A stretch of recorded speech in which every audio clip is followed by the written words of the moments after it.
Let's make lemonade. Okay. Let's go to work. That's the signal. Go, go, go, go, go. It's beautiful.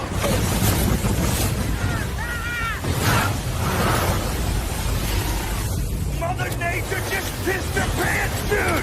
Wake up and hit the ground running. It's The Rush, presented by Willis Auto, with Travis Justice and Ross Peterson bringing you raw, unfiltered, and unapologetic talk about sports, life, and everything else that matters. No filtered, no fluff, just The Rush.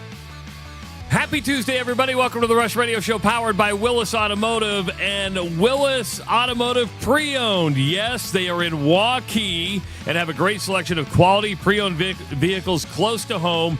You can find your pre-owned vehicle at willisauto.com. If you are listening on the audio stream at therushradio.com, the Rush Radio Android app, or the TuneIn app, thank you so much. Watching on YouTube this morning, go ahead and hit that subscribe button. Give this video a like. Leave your comments in the comments section. We have phone lines. They are always open at 515-517-2303.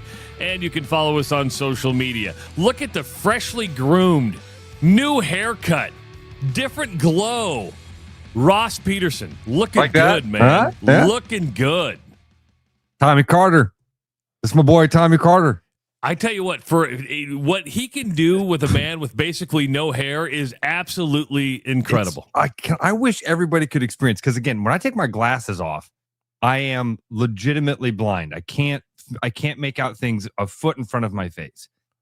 And so when I take my glasses off, I certainly can't see the mirror that's, 6 feet away from me. And then the reflection that's essentially a person 12 feet away.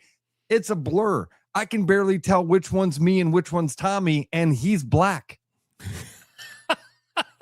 And so the reveal that I get, you just sit there. And lastly, and Tommy and I sit and talk. We got a lot of mutual friends. We catch up on a lot of stuff. It's like an hour and a half. Your haircut takes an hour and a half? Yesterday was pretty close to 2 hours. All I can picture now is Coming to America and you guys sitting in the barbershop and that ain't Joe Louis? That ain't Joe Louis? Oh, man. Cassius Clay? We had one yesterday that had me falling over laughing. We had one yesterday that had me falling over laughing.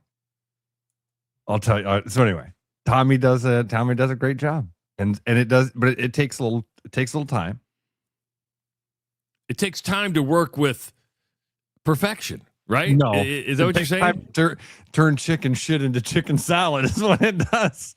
I mean, but the reveal, dude. I go in there and my hair is all disheveled and long, and I don't even realize it until all of a sudden one day I'm like, oh, I need a haircut. And I go in and Tommy, he watches the show. So Tommy's like, man, I was watching last week. I thought he's got to be coming in for a cut soon. I'm blind. 2 hours later, hour and a half later, I put these glasses on, and it's a whole different person staring back at you. Hold on. Like, you had your glasses off for 2 hours? Yeah. He's cutting my hair. There's no way it took 2 hours to cut your hair. Let me go look at it. I believe it was an hour and a half. It was an hour and a half to 2 hours yesterday. Did you get colors, highlights? I mean, he trims up my beard. He makes fun of me. He spends most of the time making fun of me. He starts to go. He's like, you got to quit shaving your own beard, dude. You got to quit. Just come in and let me do this for you, because you always screw it up. Well, that doesn't make sense. He makes a good point. He said something about he wants to do. He's like, next time we're going to do something different. He had a name for it. I don't remember what it was. So watch out. What I'm saying is watch out. It's over for you hoes. So is he taking like the razor blade and going like to get real like? He does it all. Berger said scissors or clippers. Yes. Oh, both. Wow. But it's more. I mean, he does an amazing job. Absolutely amazing job. It really is more about the experience. Did I tell you about so I went to this comedy show. Courtney found this thing. It's called Don't Tell Comedy. Have you ever heard about this? Did I tell you about this? Damn, I can't believe this was about 2 or 3 weeks ago. She found this thing on Facebook called Don't Tell Comedy. And you buy tickets for it not knowing who the comedians are or where the show is going to be. And then they have the shows at like a pop-up. So it could be anywhere in Des Moines, but you buy the ticket and take the ride for the old 100. So it's Des Moines only and it's local comics. Is that what I'm getting? It was not. It was actually Omaha Comics that came over and did the show. So it's not just local comics. Because even on the way there, I was like, man, I wonder if this is just comics that can't book a room. Did we fall for some marketing gimmick? It was a lot of fun. We had a great day. It turned out to be at Tommy's Barbershop. Really? Yeah. Do you know who the comics were? I want to know if I know any of them. Dude, I wish I had their names in front of me. I have Bill Blank's listening. He knows because I called. We had a great night that night. It was a lot of fun. But one of the funny things that happened was because it's kind of a pop-up deal, they just have like a grill. They don't have, there's no restaurant. It's at a barbershop. So like, we're going to have a little grill. Well, you can buy some burgers and hot dogs and stuff like that. And so they decided they're going to do an intermission in the comedy show, which is rare. Normally at a comedy show, there's not a break. They said, we're going to take a little 15-minute break. You guys can go outside and get some food. So we go outside and the dude's cooking up burgers and hot dogs. It smells amazing. And the guy's like, all right. He's like, my dude ran to go get buns. He'll be back in a little bit. So if you guys want to start placing your orders and pay in, we'll be able to roll through this thing quickly. Okay. So everybody pays. There's 15, 20 people standing there waiting.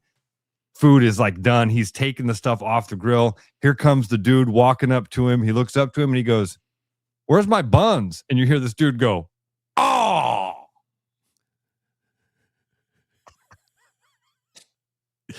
That might have been the funniest thing of the night. I'm not saying the comics weren't funny, but you're like, were you laughing because that's something you would have done? I cracked up. I thought it was hilarious. The guy was like, man, what? You forgot the buns? The guy just turned around. It just did a 180. Just turned around and started walking back towards his car. Like I've been there. Wow. Guy, I wish I knew who some of the comics were. What a neat idea that you put kind of like this. Okay, it's kind of a secretive thing. You create a demand there. You don't know who you're going to see. And you're right. Even though they're local comics, not that they couldn't book a room, but they're probably the opener or maybe. They were good. Yeah. It was a good group of comics. Yeah. One of them was an older black lady. And she was probably late 50s, early 60s. Shorter, really, really blue. Does that ring a bell at all to you? Hilarious. But I think I know who you're talking about. I don't know her name, but I think she's like been like the starter, right? Unassuming. She walked up there and you thought you were going to get some grandma, older lady routine, and she was really funny. They were all really good. It was a fun night. So anyway, that's my like that. People do want to know how much a 2-hour haircut costs. So free advertisement, I guess, for Platinum Signature Barbershop and my friend Tommy Carter. I think with tip, I'm at like $55, something like that. But you got to remember that what you don't like that? Well, no, I get it. I do. Because time is money, and it's just when you're used to like shaving your own head forever, you shave your own head for free. Yes. That's where that look came from. Yeah, Travis. Yeah. This don't make itself. Okay. All right. Has Courtney ever said, hey, let me save you some money and I'll just trim this up for you? No, Courtney says go to Tommy more often. Is what Courtney says. Courtney says you need to schedule these on a regular basis because I don't. And again, I get to the point I just forget, man. It's not a metaphor. You're watching your hair grow. It happens so slow, you doesn't even recognize it. And all of a sudden you're like, shh, I need a cut. My dad was always very good at saying, hey, you need a haircut. My dad could look at this and go, you know what you could use as a haircut? No, it looks good now. I mean, for some reason, you even got a different glow to you. I mean, maybe it's because you're going on vacation today. That's what it is. I spent the morning doing my final preps. Well, I'm watching Ross get ready because, he doesn't talk to me before the show unless he really has something to say. And I'm just watching him carry around his fishing rod. I'm like, that dude went outside and started like just casting in the dark. He was like getting his wrist action out he's like, none of the kids are up. I've got the hill coming off the front yard. I'm gonna cast out in the street and see how this thing works. Not that I haven't done that. I've done that exact thing before. No, I had one of Glenn's rods. So Glenn gave me 3 rods. 2 of them are walleye rods, and one's the bass rod. And I still had the bass rod out in the car, and I was going to put it in the garage, and I'm like, nah, let's just put it upstairs because it's safer there. It's safer there. I'd rather have him steal the lawnmower than Glenn's bass. It's like the first one he ever made. And it's on loan, right? It's like a museum on loan, right? When I hold it, I shake a little bit. There's a little quiver in my arms when I hold it. So anyway, yeah. What'd you do? I asked you right before we came on. I'm like, what'd you do last night? And you're like, I'll tell you. Yeah. I got sucked into, I guess we could call it a sports-themed time suck. And it's my. I like this. Okay, it's my wife. It's my wife's fault because I think she's looking for things, as things usually are, to bond with me with, thinking that I'll be interested in this because it's got a sports theme around it. I walk into the bedroom last night, and it's fairly early. It's probably 6:30, and we've ruined our feng shui because we put a TV in our room. But she's like, "Hey, do you want to watch this show?" And it's The Hawk. This is the Will Ferrell Netflix golf thing. Yes. And right away, I can tell this is just another Will Ferrell being Will Ferrell type of show. And after the first episode, we both look at each other and go, now normal people at that point would just shut the damn thing off. 7 episodes later, we're still going at like 9:30 at night. I mean, it's just one of these things. You got like that far into it. Yes, I'm glad to hear that because we started it. But man, I felt like I gave it 15. And not that I didn't enjoy it. I mean, you nailed it. It's exactly what you think it's going to be. Yeah, it's Will Ferrell being goofy and starts with him on the Corn Ferry tour, and he's late for the tee time. And so yeah, it was what I thought it was going to be. I read some stuff, Travis, that said it's funny that you would bring this up this morning. I read some stuff that said the most impressive part of this show is the fact that the PGA has lent their brand to it because they've always been very protective of stuff just like this. They never wanted to be a part of the joke. Certainly not the butt of the joke. They just wanted to be above the fray. Well, and the PGA apparently signed off on this and said, "Yeah, use our name, use the likenesses. Go ahead." And ESPN signed off on it, and TGL signed off on it because later on there's electronic golf involved with it, and that's Will Ferrell. That's the power. That's the power of brand. Isn't that what that is? I mean, I feel like Will Ferrell gets a pass on a lot of. I mean, we got to play for every Major League Baseball team in spring training or however they did that. Yeah, whatever it was. Yeah, and you have PGA golfers that are in this making cameos. And I don't know if Anjanette quite. I think Tony Finau was in it, and he's doing this stuff. And Anjanette goes, "That's just really bad acting." I go, "He's a PGA golfer. He's not an actor." Because it doesn't change the fact that it's bad acting. I said, "Okay, that's fair." But yeah, it's just one of those time sucks where I don't like the show, but there's just enough to keep you hooked to go, "Oh, okay, I better find out what's going to happen next." And it's kind of this family dynamics of this narcissistic golfer who has a weird relationship with his son who's a gambling addict and is trying to recover from his dad being gone all the time.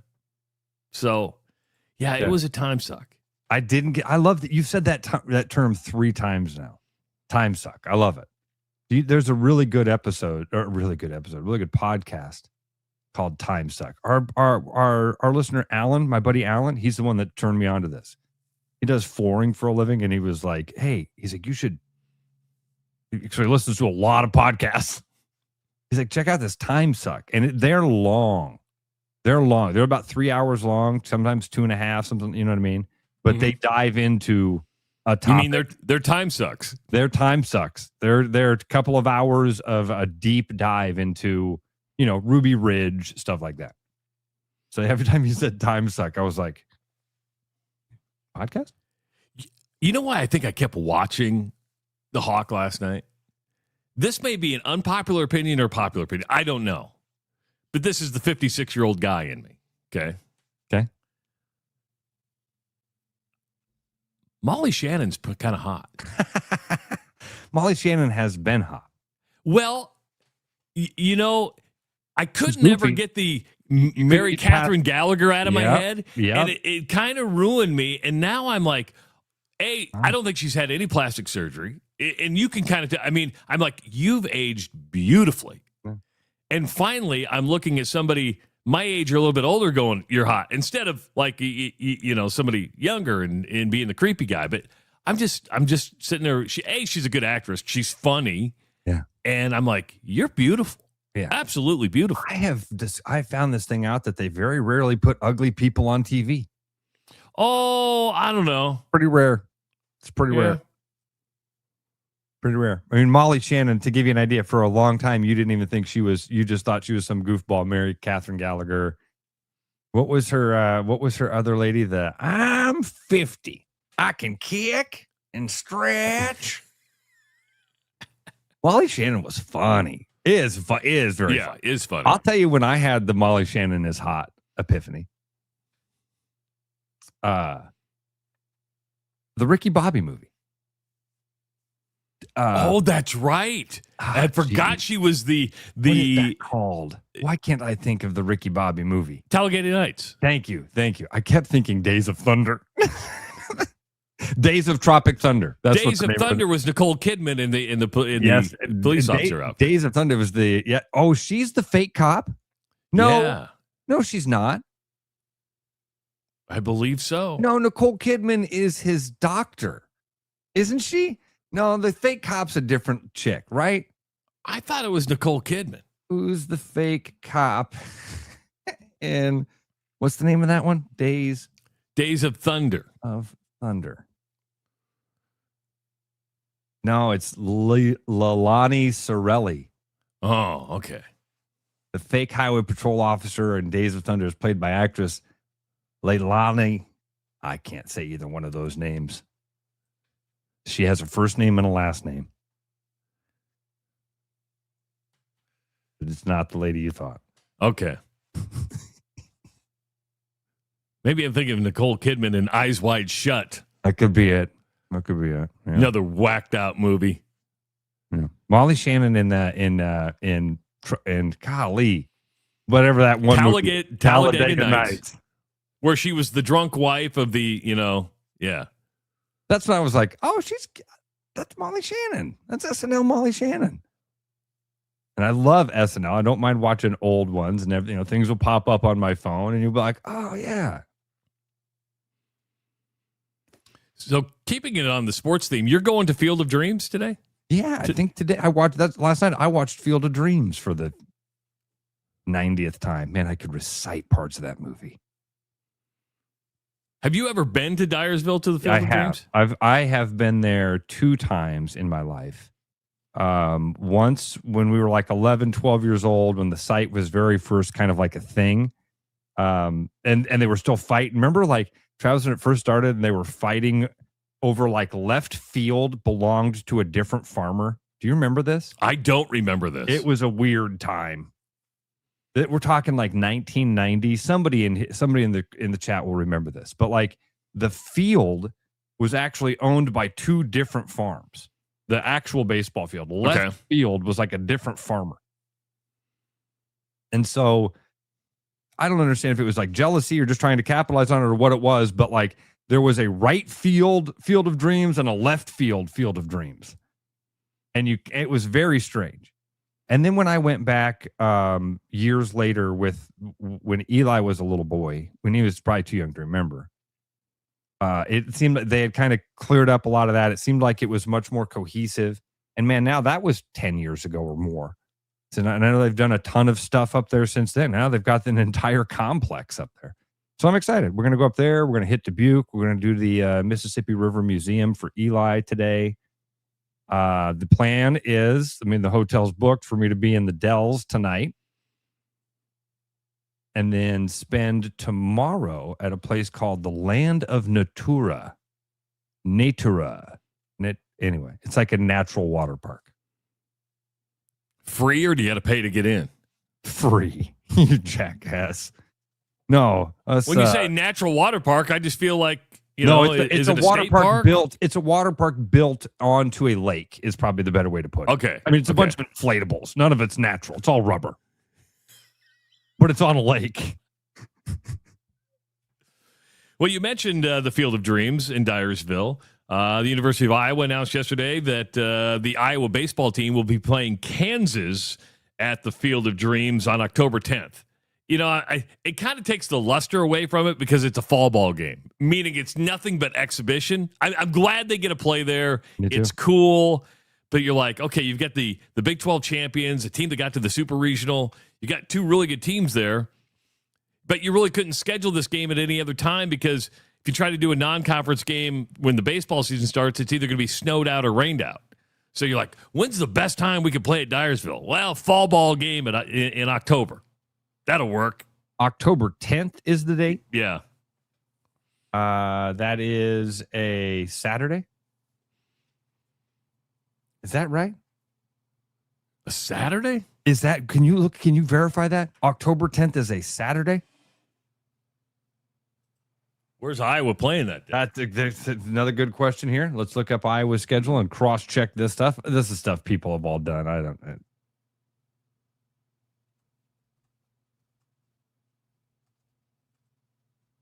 No, October 9th, Iowa plays at Washington. Oh, so that's the Friday night game, right? Yeah. Yeah, nice. Tyler knew that. At least the Hawks are on the road and they play on Friday night, so there'll be no interference with football. It's still a Saturday in October. I'm with Travis. I agree with everything you said. Really cool that they get to do this. Awesome that they rather do it than not do it. I think you have a lot of Kansas fans that will go over. I mean, will there be a few hundred Kansas fans that'll show up there? Yeah. So why not? Probably be the most attended fall ball game either one of them have. Because most people, fall ball is it's basically spring training for the regular season. And let's be honest. It's about as consequential as all the other baseball games that they play in the spring or February. Because most of the games that Iowa plays in do not carry the weight that some of them do. True. Now, Kansas, if they played Kansas during the regular season, that carries a little bit more weight based on that. You're talking about Big 12 champions. You're talking about a super regional team. Yeah. That would be one of those RPI games. You're like, if you win that, it looks pretty good. Now, Tyler points it out. Seems pointless. It's a pointless game, but it's more about the experience. You got to separate your mind of, and this is hard for me as well. I understand the game means nothing because it won't affect but this is more about the experience. There's I mean, Major League Baseball is going to play at Dyersville. Those games mean something, but that it's not about the Major League Baseball game. It's about the experience for the fans and even the players. This is where I'm embarrassed about my lack of Iowa knowledge. Because I want to answer Coach Hersum's question here. And because Coach Hersum says in October, will there still be corn standing? Yeah, could be. Should be. You're starting to pick, right? I'm not a farmer, but how many times have I driven back and forth on Saturdays for game day, and you kind of follow harvest? You're like, oh, you're starting. Yeah. Now some people wait till late, even into November to get it out, but it depends. You might start picking right around then. Here's another question. Does that corn get farmed? Like, does it get? Yeah. Does it get harvested? Yeah. Okay. I genuinely was asking if it's I genuinely mean it. Is it an aesthetic? Okay, Ross.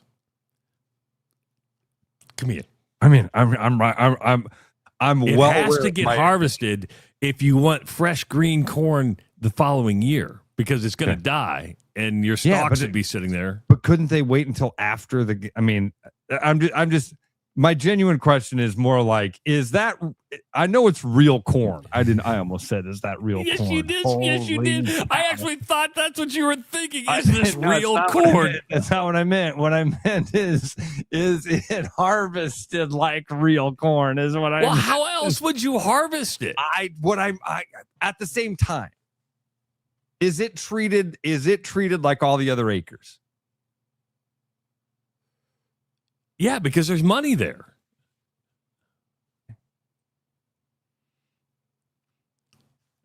I've never been to Dyersville. The way this thing's growing, do you still have corn in the outfield? Because you've got these complexes around. Now you're getting to what now we're nibbling on the same apple. That's the better question to ask. Yeah. How long until it's not real corn is the real question. They make these great synthetic plastics right now. We can replicate a corn stalk like you've never seen before. You did almost ask if that's real corn. I stopped because you saw my brain hit the brakes. That's good. Good thing it did. Jeremy says you got to get it out before the snow flies. See, these are the things I'm as an Iowa boy, I'm a city kid. I'm embarrassed by my lack of basic corn knowledge. It's okay. It's not. I had a friend one time as I was on a road trip with him, and he goes, "I just don't understand it." I go, "What don't you understand?" "I don't understand how there's starving people in the world when you have all this corn." And I said, "You don't eat that corn." "What do you mean? I have corn on the cob." "That's not sweet corn. That's cow corn." Yeah, there's different types of corn. Yeah. Yeah. Didn't understand. Well, that was a fun start to the show. Hey, folks, refresh your home with floors you'll love. Iowa Floor Covering offers beautiful hardwood, waterproof luxury vinyl, carpet, and tile for every single room. Stop by their Bondurant showroom or go to iowafloorcovering.com for a free quote. And if you're a DIYer, they have everything you need so you can do it yourself. And if you don't feel comfortable doing it yourself, they've got professional installers that make it go super, super easy for you. Check them out at iowafloorcovering.com. Make sure to tell them you heard about them on the Rush Radio Show powered by Willis Automotive. The Rush Radio is now on the free TuneIn app, allowing you to enjoy the show on Apple products and Android Auto. Download the free TuneIn app and search The Rush Radio to take Travis and Ross wherever you go. With the Iowa Lottery's new Millionaire for Life game, you could win $1 million a year for life. That could make you a My Dream Job is No Job-ionaire. A front row tickets to every show-yonaire. A hire a personal glam squad for you and your bestie-yonaire. Yep, a little further. Or just to never run out of your favorite pickles-yonaire. With Millionaire for Life from the Iowa Lottery, And these. you can change your life for life. Play today. When you work with a company like Mr. Electric that goes above and beyond and makes the customer their priority, that is just a real joy to encounter these days. It was a fairly complicated project and it was intimidating. They made it look so easy and they were very professional, very clean folks. They thoroughly explain what they're going to do. It's clear that they're experienced and that they know what they're doing. Having professionals out there that can do that for me, that gives me a lot of peace of mind.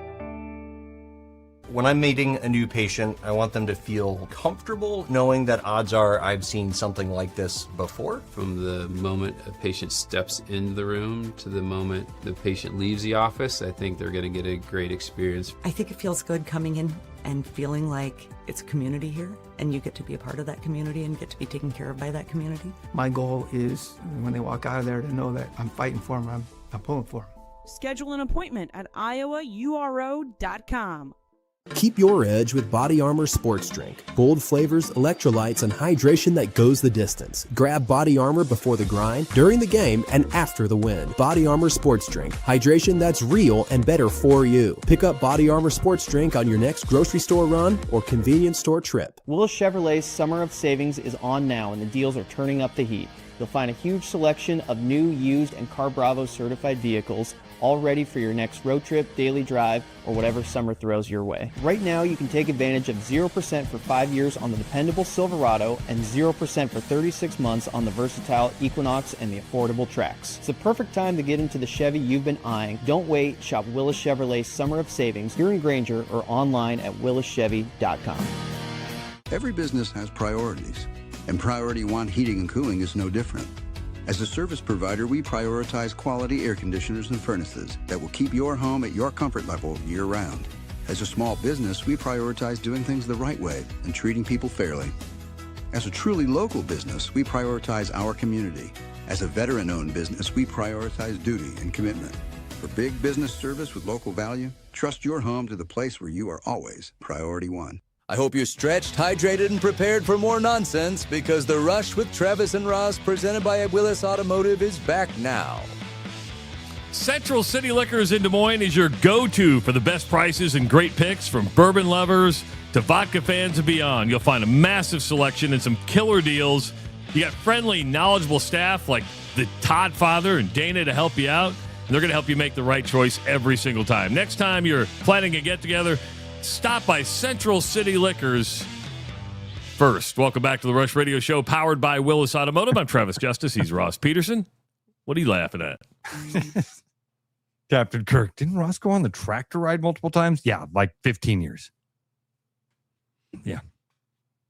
I know a farm all from a John Deere. Yeah, it's the color. You see red, you go Farmall. You see green, you say John Deere. I mean, red could be if could go back enough to be an international harvester. Maybe a Massey Ferguson, Massey Harris. You never know. You never know when it's red.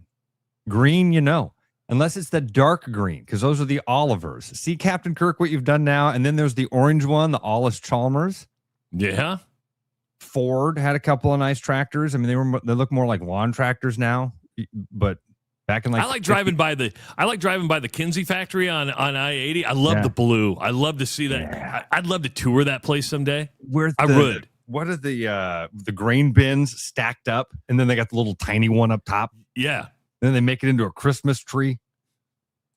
I'm a big fan. And it's, by the way, a great landmark on your way to and fro. 515-517-2303. Coach Hersom, what's going on there, buddy? Hey, I got my weekly woohoo. I know it's a little early, but you guys know I travel a lot. I'm out on the road, and Ross got me a nice little place. It's got one of those Nest things that you control the temperature at. So I don't even touch the thermostat in my house. I just control it on my phone. And I was gone, and I usually turn the temperature up a little bit when I'm gone. And a friend of mine was going to come over, use the pool, and said, hey, I might stay the night or whatever. And I'm like, okay. So I turned it down. He came over and said, it's really hot in your place. And I'm like, okay. So I turned it down a little bit more, and I was driving home yesterday, and it ain't kicked in. So I got a hold of Ross. Ross put me in contact with Josh at Priority One. Josh was at my house in a half an hour with me walking in the door. Did the diagnostic thing, got the thing started, actually used my hose to show me how you clean out the condenser outside. So that's a solid recommendation, if you will, for Priority One. Awesome. Hersom, that's so cool that he helped you out that quickly. That is awesome. Thank you so much. And thanks to Josh. Hope he's listening this morning. Yeah, I hope he's listening too. Like I said, and I told him where, obviously when I talked to him, I'm like, hey, I said, I wouldn't have called you if I don't listen to the Rush. So that's cool. Cool. Thanks a lot, good. Coach. Thanks, appreciate Coach. that, man. All right. We'll see you later. You bet. Have a good one. Everybody we've sent to Josh has come back and said, tremendous service. This has been a great part of what we've done here. But how many people have we recommended to Corey at Bats and Bugs? And they come back and say the same thing, like, man, that was super easy. That was a good dude.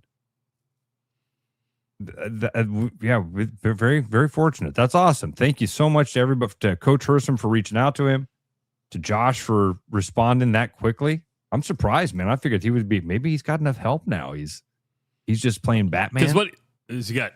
2 people with him now, he said? Very cool. Glad to hear. Yeah. It. growth is good. Growth is good. I don't know if ESPN's growing or not, but you're going to hear probably about a round of layoffs at ESPN today, Ross. Okay. It's cutting day at ESPN. You know, iHeart went through it. ESPN, as they merge with the NFL network, is now going to scale back. And Ryan Clark, who's been with that network for 10 years, was let go yesterday. The crazy thing was he was doing NFL Live on ESPN, and he was fired in the middle of the show, and he did not finish the show. They fired him, and say what you want about Ryan Clark. I'm not a Ryan Clark fan. He's kind of polarizing. He gets into he goes into the political stuff quite a bit, but he was fired mid-show, and he just left. Who fires somebody mid-show? Who throws a shoe? I didn't see. So, Travis, I haven't seen. I'm amazed that the clips of this didn't get to me before you sent me the rundown here at 5 a.m. this morning, because I didn't know about this story. I'm not a Ryan Clark fan at all. I think that he is. But you and I both know polarizing isn't bad. I mean, not at all. And he's a polarizing dude. Yes, he is. ESPN's very good at bringing those guys in and giving them a platform, and it's what they do. The firing him mid-show. So what did this look like? Have you seen it yet? Have you seen the clips of like they go to break and he come back and it's not him? Basically, that's what I think happened. I didn't see the clip, but it's weird. Weird. That is beyond weird. Beyond, like, that just seemed there's got to be way more to that story. I mean, even iHeart waited till Sean was off the air till they let him go. Yeah. Both times I got fired, it wasn't on the air. It was after the show. And man, that's just weird. And so I see one that says, or somebody said, how does that news even get to you in the middle of a program, in the middle of a broadcast? Did he get a text? Did he get? I would say one of two things. You got an email, or your agent called you and said, "Hey," or texted you and said, "Hey, just to let you know, during this is going to be your freaking show."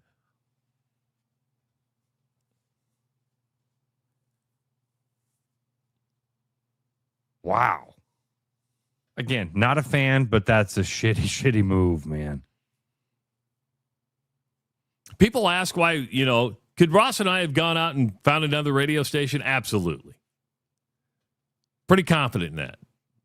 But we know doing this that nobody's going to walk in someday and say, this is your last show. Yeah, I'm not going to get that phone call again. Not going to get the phone call again. The phone call is going to be, hey, Ross, I'm tired. I'm going to retire. Or you're going to call me and say, hey, you know what? My real estate business, I don't have time for this. I don't see that happening. It's going to be more like, hey, Trav, just heads up. I'm moving to the Maldives. And I'll say, take the Starlink. You can do the live with you. You can do it from the Maldives. Right. You can do it from the Maldives. All right, I bought an island in Canada, and you'll just check in with me from the Great North Woods. The problem, Ryan Clark was making $2 million a year. Okay. That's what creates a lot of these problems, is that and I'm not faulting him for making $2 million a year. I'm not. No. But because I believe anybody should, if you ask for it and you think you're worth it and they give it to you, that's what you get. But Travis, when you're negotiating in those, that you're putting your head above the firing line. Yeah. You know it. As you're negotiating that stuff. And sometimes your boss says to you, listen, man, you're asking for so much that when the next time that the axe starts to swing, you're above the line here. Yeah, you're not a Stephen A. Smith, and that's even going to have a shelf life. You're not a Pat McAfee. That's going to have a shelf life. And when you start looking at cuts going, okay, where do we get the value?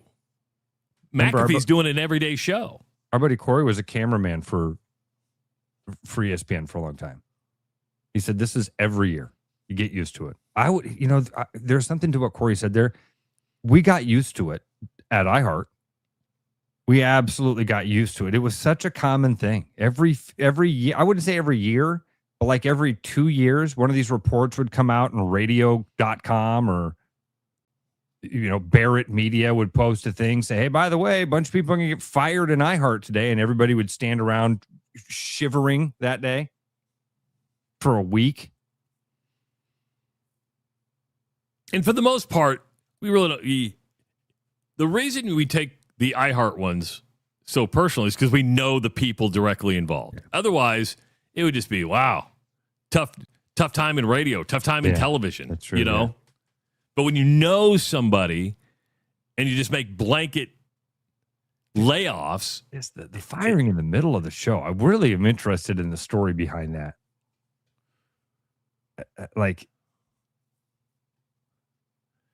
Donnie asked a good question. Or that's not it. When did ESPN peak? Okay. I'm going to warn you right now. It's going to be different for everybody. Yeah, exactly. This is going to be a conversation like when was the best slam dunk contest? When was Saturday Night Live good? Right? When did Saturday Night Live peak? Because everybody's going to have a different answer to that. When did ESPN peak? For me, it was when Dan Patrick and Keith Olbermann were doing SportsCenter. That's hard to beat, isn't it? The commercials. It really is. And take your feelings about Olbermann out, because there's another polarizing guy. Right. And whether you like him or not, I can accept the fact the guy's got an IQ that's really, he's smart guy. No doubt. He's a smart dude. Yep. But I think sometimes you just have chemistry, and you knew that chemistry, and streaming hadn't taken off, and they were the worldwide leader in sports. I don't look at ESPN today as the sports authority. I look at it as where I can go watch games. I get College Game Day. I don't even think College Game Day is the best anymore. But when they were the only game in town before Fox got involved, before streaming and independent media got involved, I would say that late 90s, early 2000s, it dominated because there was nowhere else to go. I think you nailed it. That mid to late 90s. This is going to sound weird. Was ESPN2, and I don't mean ESPN2, I mean, was the timing when ESPN2 came along and you had the X Games? I think ESPN2 is that where we start to, is that the peak, and that's the high water mark? You remember they had the different graphics package, they had everything, and you're like, "Oh, this is not good." They were going after a younger demo. X Games crowd. Yeah, it was ESPN2, and then you had ESPN all over the place. ESPN News was a thing for a while. Remember, they went 24 hours. Like, we're just going to bombard that still you. exists, doesn't it? And then you have ESPNU. I think ESPN News still exists. I think. Wow. And a lot of people are putting it in. Our good friends over at Three Beards Media says the SportsCenter series, Rich Eisen SportsCenter series is fantastic. Yeah. I've only seen a few clips of that, of Dan Patrick and Rich Eisen talking about stuff, and Dan Patrick kind of rehashing those stories. I'm not a huge Rich Eisen fan. I don't know why. He think he's like got a Ringo Starr kind of guy to me. I actually think he's gotten better. Okay. And meaning, when he first started his radio show, it was NFL heavy, and I get it. But now he gets really good actors on, and his personality, I think, is showing more. He's become a lot more vulnerable. He's actually grown on me as a radio host.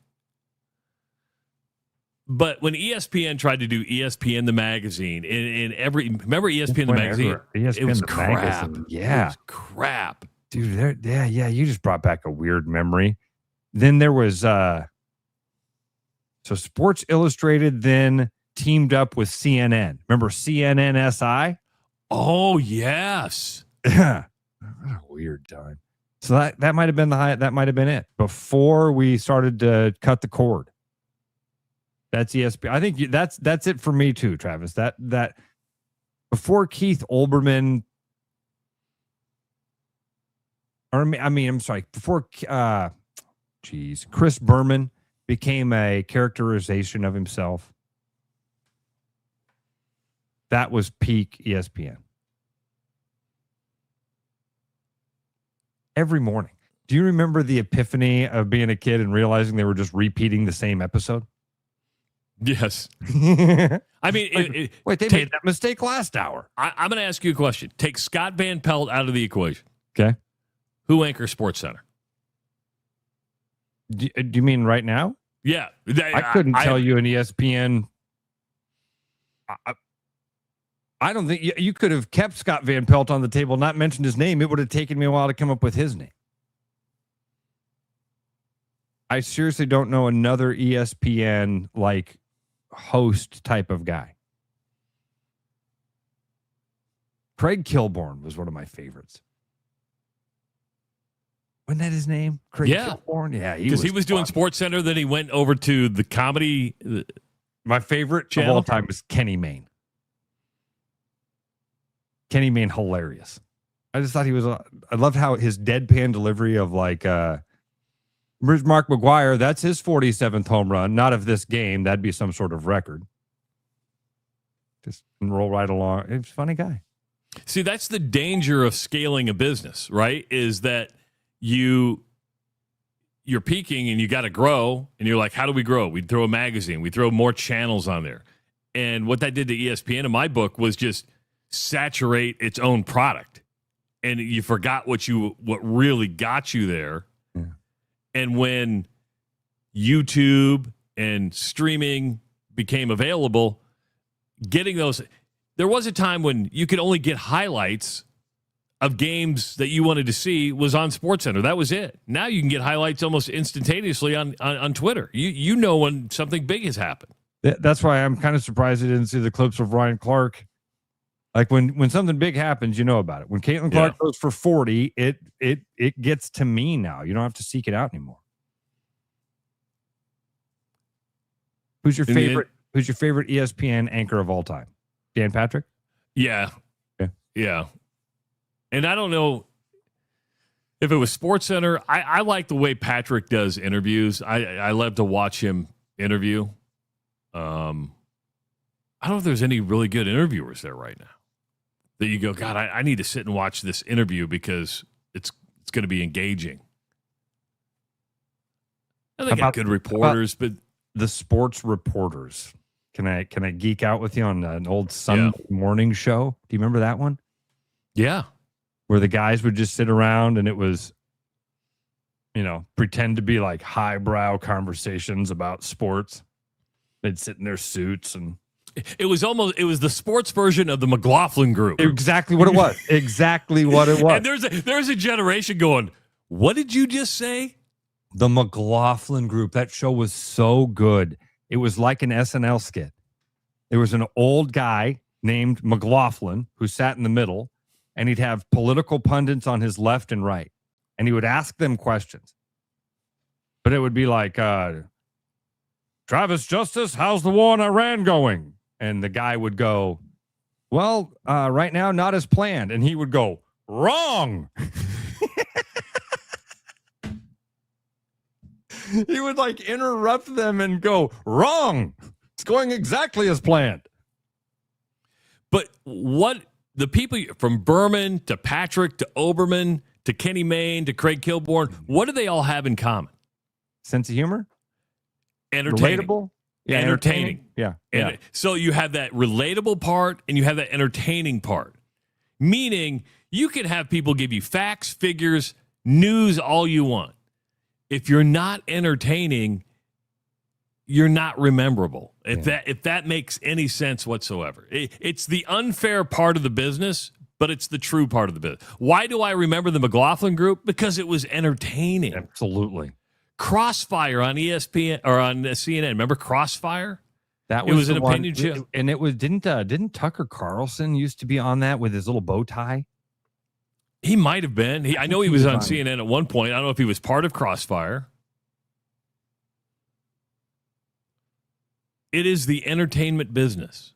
And news can talk about how, we got to be fair journalists. At the end of the day, you have to be entertaining. Yeah. Several people have mentioned Stuart Scott, who's would be one of the, I think if you were to poll American sports fans and say, who's your favorite ESPN anchor? Stuart Scott might be number one.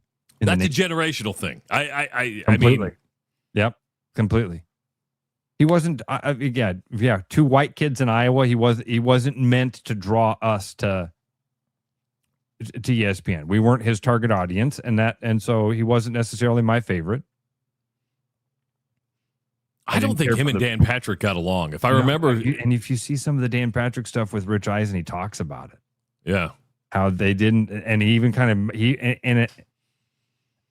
I even felt like what Dan Patrick said at one point was almost a little bit rude, because he was talking about how they used to make fun of Stuart Scott behind his back. That he was like, you guys used to play basketball, and I never came. They always begged Dan Patrick to play basketball because he was good. And he's like, I'm not coming because you guys are going to take it way too serious. And they're like, no, we don't take it serious. We don't take it serious. Well, then he showed up one day, and Stuart was there like in full uniform, slapping the floor, ready to playing go. hard D. And they were like, and one of the guys came up to him and was like, man, I didn't know Booyah was going to be here. And he was, yeah. So Stuart Scott wasn't my cup of tea. And that's okay. I'm sure there were a lot of people that didn't like Kenny Mayne. I thought he was the best one. There's a reason he didn't get more of a limelight, because I'm sure there were a lot of people that were like, this guy's not for me. His goofy sense of humor.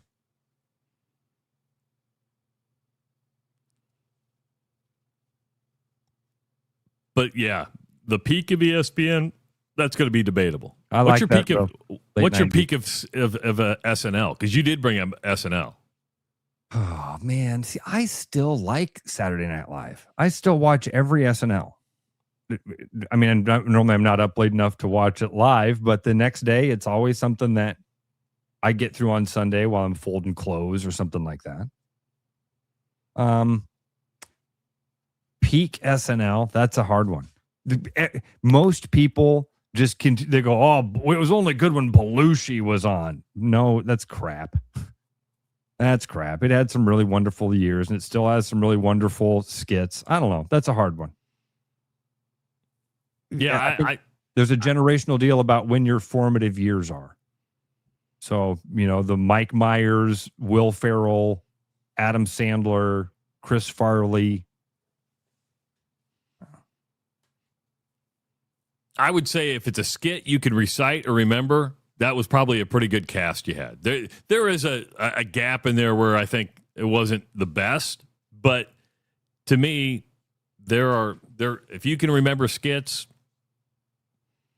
I mean, the all-time best skit is still, to me, was one of those fake commercials, the Peyton Manning throwing footballs at little kids. Yeah, that's a pretty good one, the United Way commercial. Yeah. Where he's just dotting up little kids. Yeah. That's a pretty funny one. Nick asked earlier, let me see if I can find that. What is your Mount Rushmore of ESPN anchors? Ooh, Nick. All right, well, Dan Patrick would be my first one. Again, this is that's why the Mount Rushmore thing becomes so difficult, because do you do it? Is it personal? Is it my four favorite? I think it has to be your four. Who are the four most impactful? Because you can't, if you got to step, like the Kenny Mayne thing. Kenny Mayne shouldn't be on a Mount Rushmore. Chris Berman? Absolutely. So Dan Patrick, Chris Berman. I see a lot of people mention Charlie Steiner. I like that one. I love Charlie Steiner. To me, Bob Lee is like the George Washington Bob Lee is a great one. He's a Hall of Famer. He's a Mount Rushmore guy. He was there like on day one. That's a good one. That's why you're like, now was he entertaining? No, but he was like the Cronkite. He was the trustworthy one where you're like, okay, he's speaking with authority. I trust what Bob Lee is saying. He's George Washington to me. He had a weekend show also that was really cerebral, slower. Yeah. Conversational. What was the name of his show? Do you remember? Oh, I forget. All right, so you got I like Bob Lee. Is it Bob Lee? Bob Lee. Chris Berman, Dan Patrick. Dude, is Chris Olbermann or is Keith Olbermann on there? For me, as much as it pains me, because I disagree with him on almost everything he puts out today, those two together should be like conjoined twins. Stuart Scott has to be in that conversation. Again, not an Olbermann fan. I like Stuart Scott a lot more than I like Keith Olbermann. But if you were just, again, to poll and say who are the most impactful, Stuart Scott brought an attitude and an energy that was new and unique. So I think Stuart Scott should be on there. We left out Linda Cohn and Racing for Pinks. Just put that one in there. Linda Cohn is a good one. Yeah, I mean, and I get it. And she just retired, by the way, or stepped away from ESPN. Her longevity gives her more than that, but I never looked at her as like one of the staples of SportsCenter. She was always like, she was never the lead, right? The unique thing of Olbermann and Patrick was it was like co-leads. And you know who's first chair, you know who's second chair when you're watching a SportsCenter. Those two were like co-first chairs. Scott Van Pelt is in that conversation, and Captain Kirk mentioned. I mean, he's the only guy we can even mention on the network for the last couple of years. I would have Steiner, Maine, Kilborn all on my. Those were three of my favorite guys. But again, Nick, great question. A hard one to answer. It's going to be different for everybody. It's going to be different for everybody, and usually based on when you grow up. Hold on. Bob Lee, is he the guy that died trying to save a drowning child? He didn't know. I think that's a true story.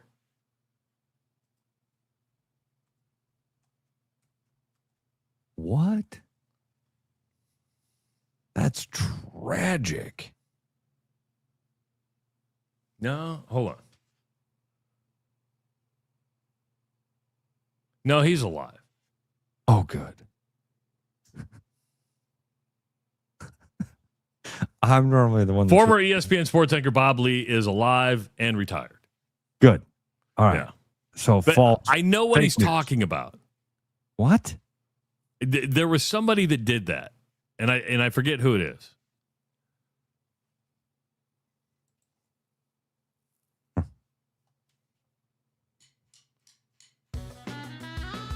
We got an hour in the books. We got an hour to go. Some big news coming out of SEC football media days yesterday. Is it political posturing or honest to goodness, we're going to do this? Political posturing, by the way. We mentioned golf earlier. Did you see the Bryson DeChambeau news? Yeah. I'm going to call President Trump. Get me out of this 2-shot penalty. Break. After he very obviously broke the rules. See, that's up for interpretation. Give me a freaking break. You're going through weeds that are taller than you. Give me a break. You and I disagree on this. I guess so. It is the Rush Radio Show powered by Willis Automotive. The Rush Radio is now on the free TuneIn app, allowing you to enjoy the show on Apple products and Android Auto. Download the free TuneIn app and search The Rush Radio to take Travis and Ross wherever you go. With the Iowa Lottery's new Millionaire for Life game, you could win $1 million a year for life. That could make you a My Dream Job is No Job millionaire. A front row tickets to every show millionaire. A hire a personal glam squad for you and your bestie millionaire. Yep, a little further. Or just to never run out of your favorite pickles millionaire. With Millionaire for Life from the Iowa Lottery, And these. you can change your life for life. Play today. At Iowa Floor Covering, we believe great floors start with great service. Whether you're looking for a plush carpet, durable LVP, timeless hardwood, stylish laminate, or beautiful tile, including custom tile showers, we'll help you find the perfect fit. No pressure, no pushy sales tactics, just honest guidance from a team that listens. DIY Weekend Warrior, we've got the products and advice to set you up for success. Iowa Floor Covering, floors you'll love from people you can trust. There are a lot of reasons to want a self-driving mower from Iowa Mobotics. Being automated gives me more time to do my hobbies. I travel so much for work that I don't have time to take care of the lawn, but I still care about how it looks. And I'm just lazy. Gives me time to work in the wood shop instead of spending it on the mower. It works in my schedule. And I just really hate doing it. No matter your reason, with Iowa Mobotics, spend less time mowing, more time living. Hey everybody, Mason Miller, sales manager out here at Willis Infinity, and this month we have some exciting new offers going on. Right now you can get an all-new 2027 QX60 with rates as low as 2.9% plus $1,000 in special finance cash, or lease it with $1,000 in lease cash. Also, we're running low on 2026 QX80s. Get one now for 0% for 60 months. For more information on these exciting offers and more, visit us online at willisinfinity.com or stop by our showroom. The best bread is made from scratch, freshly baked with locally sourced ingredients and love. At Big Sky Bread, we take great pride in our delicious products. We know you'll enjoy them almost as much as we enjoy baking them. Try our newly rebranded granola. Specially handmade, our amazing granola makes for a delightful treat. You can order online, purchase at local grocery retailers, or find us at the downtown Des Moines Farmers Market every Saturday. We look forward to serving you. For people who like to save money. Do you or a loved one suffer from chronic overspending, getting less but paying more? Then you may have a case of big HVAC. Now is the time to try Priority One. We set our own prices, which means you pay for what you need, not for anything else. And if you need a heating service or a new furnace, now is the time to try Priority One. Side effects of Priority One include increased happiness, extra peace of mind, and bonus cash for whatever you want. Please use responsibly. Every business has priorities, and Priority One Heating and Cooling is no different. As a service provider, we prioritize quality air conditioners and furnaces that will keep your home at your comfort level year-round. As a small business, we prioritize doing things the right way and treating people fairly. As a truly local business, we prioritize our community. As a veteran-owned business, we prioritize duty and commitment. For big business service with local value, trust your home to the place where you are always Priority One.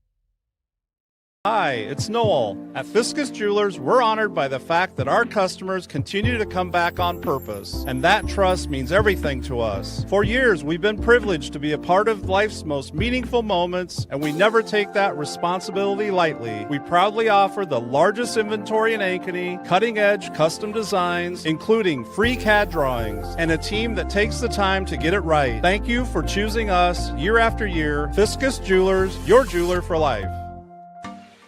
Keep your edge with Body Armor Sports Drink. Bold flavors, electrolytes, and hydration that goes the distance. Grab Body Armor before the grind, during the game, and after the win. Body Armor Sports Drink. Hydration that's real and better for you. Pick up Body Armor Sports Drink on your next grocery store run or convenience store trip. The Rush, presented by Willis Automotive, is back because apparently Travis and Ross have even more to say. Hour number 2 of the Rush Radio Show, powered by Willis Automotive and Land Rover of Des Moines. Big savings are here at Land Rover. Get up to $12,000 off remaining 2025 models while they last, with fresh inventory arriving weekly. Plus, take home a Range Rover Sport with available 0.9% financing. Start your buying journey at willisauto.com. If you're listening on the audio stream at therushladio.com, the Rush Radio Android app, or the TuneIn app, thank you so much. Watching on YouTube, go ahead and subscribe to this channel if you haven't done so already. Like this video. Leave your comments in the comments section. It's always fun to join that community. You can call the show at 515-517-2303 and follow us on Facebook, Instagram, X, and TikTok. I'm Travis Justice. He's Ross Peterson. We've avoided, for the most part, college football media days. The Big 12 was a couple weeks ago. ACC was last week. The SEC is taking center stage this week. And the SEC has made a little bit of news, and that comes from Greg Sankey, who gave like the state of the state or the state of the conference yesterday and was asked a lot of questions, Ross. And he did not deny, in fact, confirmed that the talks about breaking away and doing their own thing are real conversations. And Sankey had the balls to say that this isn't leverage, as you can sit there and twist the arms of Congress to get the Save College Sports Act change. It is just real, honest communication within our conference of what is best for the conference. It's not a threat. That's a promise. That's not a threat. That's a promise. That's what that's the legal, that's the highbrow way of saying that, right? in a way. This isn't leverage. This is just real, honest conversations about what's going to happen if I don't get my way. I'm not threatening. I'm just having an open dialogue. Dude, it's the old Bart Simpson thing. I'm just going to walk like this, and if I happen to hit you, it's your fault. Let me ask you something. Is the SEC in a no-win situation here? And because I do believe the Big Ten agrees with the SEC. They're working together to try to get the Safe College Sports Act changed. One does it differently. We wish we had more information out of the Big Ten. The SEC comes out and says, "What?" It's like you're damned if you do, damned if you don't. If you say something, you're like, well, what's going on? You're pulling the puppet strings from behind, and then when you come out and say, yeah, we're thinking about breaking away because we have to control this, and we don't like that answer. Do you know where I'm going with this? Yeah. I see what you're like. Totally, I see what you're saying here, Trav. But so what it is, I think, it's a difference of opinion about what's the best way forward. Everybody, I wish the quiet part or the silent part would be said out loud, which is we're all looking out for ourselves. Every single person, every single entity is looking out for what's best for them. There is no us. This whole idea of the conference and we're together. No, for now, our interests align. Our interests align for right now. What's best for me is not what's going to be best for you down the line. And I think that it's just a disagreement about what that looks like for everybody. For fans, we look at it and go, well, this is going to suck. And by the way, we would do the same thing in a negotiation. Every person is, every single human being at all times is doing exactly this same thing. So I wish that it could be a little bit more conscious in these conversations and because I think it would clear some of this stuff up. Greg Sankey, what are you doing? Are you trying to blow up college football? No, man. No. I got a group of schools that want more. They want more. They want more titles. They want more money. They want more power. They want more. And that's my job, is to get them what they want. And each individual university, each athletic director, every single human being is doing the exact same thing. What's the best thing for me in this? And so, like with the Big Ten and the SEC, again, it's the old George Carlin line. There doesn't have to be a conspiracy when interests align. The Big Ten and the SEC aren't in some conspiracy. No, they're being pretty open and honest about it. Our interests have aligned, and we're going to go in this direction. And that direction is to break away and keep some of our own stuff and stop sharing some of the pie. And you guys go do your own thing. And so, of course, all the guys that are on the other side of that, Big Ten, AC or Big 12, ACC, all of the other conferences are standing around going, wait, that's not good for us. And the SEC and Big Ten, that's not our fault. It is. Quit being so selfish and start thinking about me. How dare the SEC and the Big 12 think about themselves and not think about us? Because all we're thinking about is us. How come they're not thinking about us? And by the way, if roles were reversed, if the Big 12 and the ACC were in the same position as the SEC and the Big 10, they would have the same attitude towards it. Damn right. Because absolute power corrupts absolutely. And what do the ACC and the Big 12 want? More. More of what? Everything. Name it. Name it. Money, primarily money. Power, control, prestige. More. I mean, I do think Sankey brings up good points. And he's saying, listen, the way they view the Safe College Sports Act is not in the best interest of the SEC. It's not in the best interest of the Big Ten. And he brings up good points like there needs to be a national framework to prevent state law from bringing litigation to everything, right? Wait a minute, damn it. You don't agree with that? I mean, you can't have conferences in schools that spread across the country that are supposed to work under a framework, but if somebody doesn't like it, well, we're going to use state law to sue. It doesn't happen in the NFL, it doesn't happen in the NBA, it doesn't happen in Major League Baseball. Right. But state laws do impact those individual teams. Universities, yes. And I mean, even at the NFL and professional level, state law still has weight in those decisions, whether that's taxes or whatever it is. How much team support or how much financial support is coming from the state, all that stuff matters. No, Travis, I feel like the rocket has turned and it's coming back down to earth way fast. This is exactly what the Supreme Court decision was they said you institutions cannot create some sort of standard and then all occupy the same space. You can't do that. That's called collusion. And you're not allowed to do that. The Supreme Court said that. But here we are. This is exactly what the NCAA is hoping for. This is exactly what the SEC and the Big Ten are hoping for. The SEC has lost its grip a little bit, and they feel it slipping, and that's why they're doing this stuff.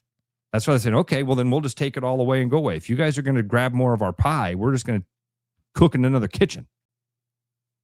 They can't. They could cook in another kitchen if the Big Ten came along. They could not cook in a kitchen by themselves. That's a good point. They may think they can.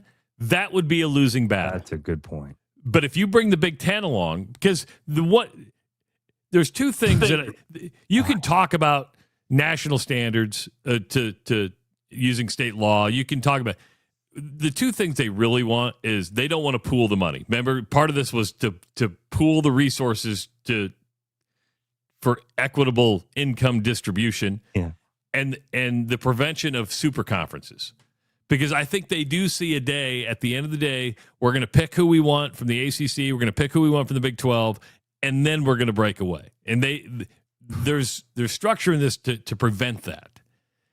And they don't want that. And I understand it because you don't know how this is all going to change. Travis, that's the other. I don't think this is a good idea for the SEC. In the short term, possibly. I bet they've done the math and figured out we would each institution will make more money if we break off for maybe the next 5 to 10 years. Travis, I think that this would be extremely detrimental to those brands. I don't disagree with you at all. Now, if you were able to form the super conferences, meaning, hey, we're going to go pluck Kansas, Texas. I'm just using examples. Make that cut. No. Do you think they do? I don't know. And the truth is, I don't know if Iowa would if it wasn't in the Big Ten. I'm smart enough to know my heart wants them to, and since my heart wants them to, and my brain doesn't know, the answer is probably no. I mean, Jamie Pollard has said as much. Hey, you guys go do your own thing. We can't keep up. Not at its current pace. And I don't blame him for saying we want to compete. We don't want to just participate. And at the current rate, we can't compete. We can only participate.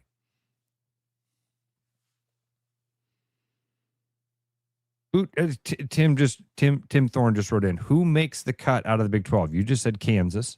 I threw that out there. It's because of basketball? I think because of basketball only, not because of football. There's value there.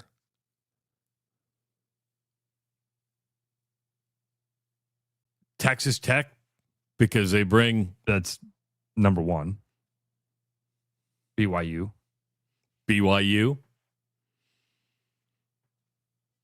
Anyway, so the smoke and fire thing is very real here. Greg Sankey, the smoke has billowed about them breaking off for a long time. This is the first indication of actual fire, where the conference commissioner stands up and says, oh, yeah, these are conversations that are happening. Think about where we're at in our lifetime. I've lived through the ABA, NBA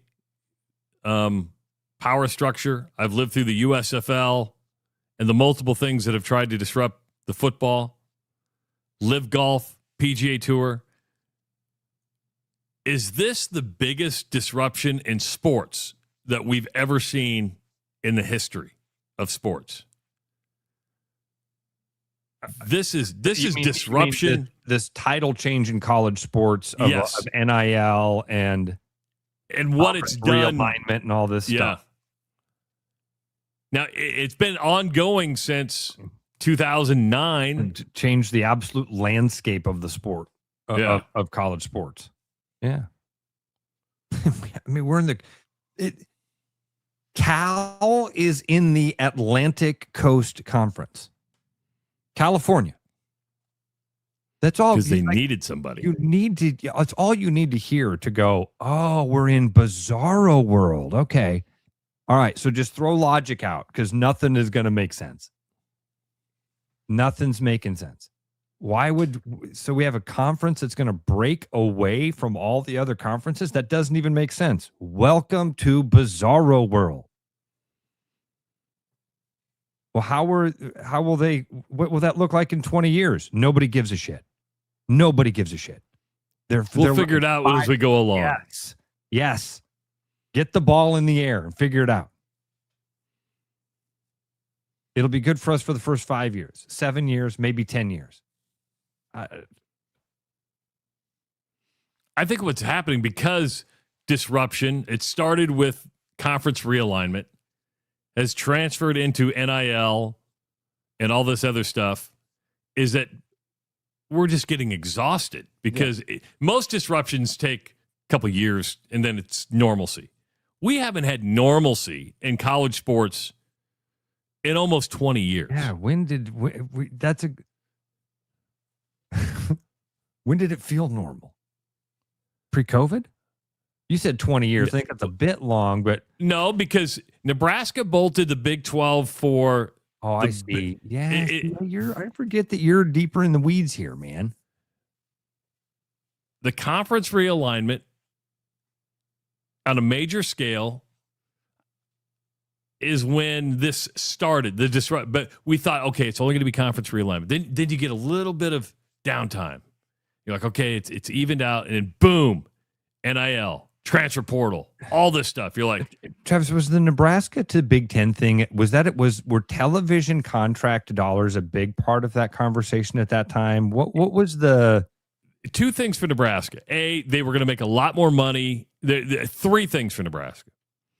They were going to make a lot more money in the Big Ten, not just from a sports standpoint, but from a research standpoint. I know this sounds crazy. That's really what the Big Ten is. The research dollars that could be added to the University of Nebraska Medical Center, if that all played out, was going to be a substantial factor. Now, Nebraska got kicked out of the AAU right after that, and that damaged their possibilities for some of those research dollars. But research was part of it. More money from a television standpoint, because I think the Big Ten saw the way it was going, and I think Nebraska and Tom Osborne were very keen on the dollars that were going to flow. And number three is they separated from Texas. They just wanted to be out of that shadow? Yes, because, when they were the Big Eight, Nebraska was very much against, I wouldn't say against when the Big 12 was formed, but could see the juggernaut that Texas was going to will itself into when it came to... Texas was in the Southwest Conference? Southwest Conference that folded. Yeah. And they needed a place to go. They didn't go to the SEC at the time. And this is a weird question. How did that conference fold? You got like all the money. You had schools it was all the Texas schools, right? It was because SMU, Baylor, Texas, Texas Tech, Texas A&M, were they all Southwest Conference? Yeah. Wow. I mean, you had Arkansas that was the first to bolt that went to the SEC. It came to a competitive, then it came to a financial thing, and it folded. It was kind of bizarre. I mean, SMU was in there. TCU. Texas Egos? I think that's a good part of it. Yeah. It's so weird. Really, man, this goes back 40 years. Yeah. Probably longer. Okay, the Southwest Conference broke up due to major scandals, severe revenue gaps, and the shifting of power of television contracts. In 1980, what? Well, the Southwest Conference broke up, trying to think, 1996 was the first combined Big 12. Yeah. What? 96. Wow. I was thinking it was like late 80s, early 90s. Wow. So, according to the Google search, multiple member schools, including SMU, Houston, TCU, and Texas A&M, faced NCAA investigations and probations during the 1980s for massive recruiting violations and cash payoffs. Arkansas left in 1991, which meant loss of revenue. Okay. The remaining all-Texas structure struggled to secure lucrative national television packages, leaving member schools making millions less than schools in expanding major conferences like the SEC. So 40 years ago, having your own conference that was regional turned out to be a really bad thing for your national television rights. Greg Sankey. You paying attention here, bud? History repeating itself? Paying attention here, bud? That went full circle pretty quick.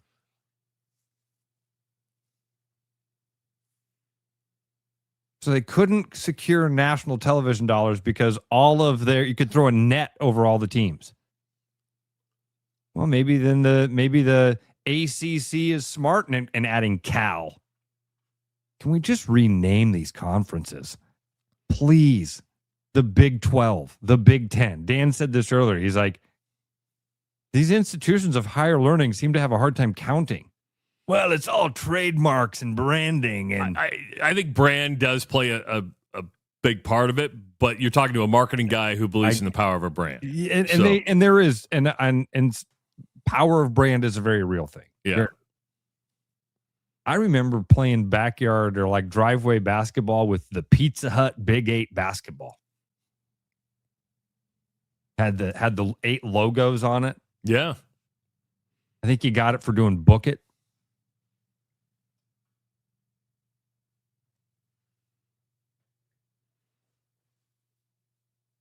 I mean, I said 15, 20 years ago that eventually they're going to break away from the NCAA and they're going to do their own thing. I think it's easy. The easy fix to me,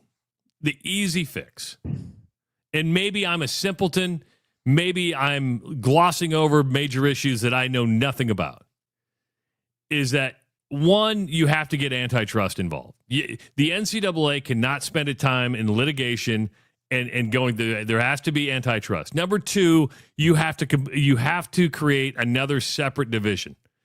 Meaning you have to look at the group of 5 and say, sorry, you're out. You're out. You will never, ever get to compete here. MAC schools, Sunbelt schools, you're just not going to play on this level. You create those super conferences by saying, you have to meet a certain revenue position. And you can have relegation and delegation here. If you're able to do it, you have the possibility of moving up. I like that idea. I like that idea a lot. But at the end of the day, we have FCS and FBS, right? We need one more above FCS or FBS. Just saying, why can't we just we're going to treat you D1, D2. Why can't we just call it what it should be? We're going to have college sports to class 4A.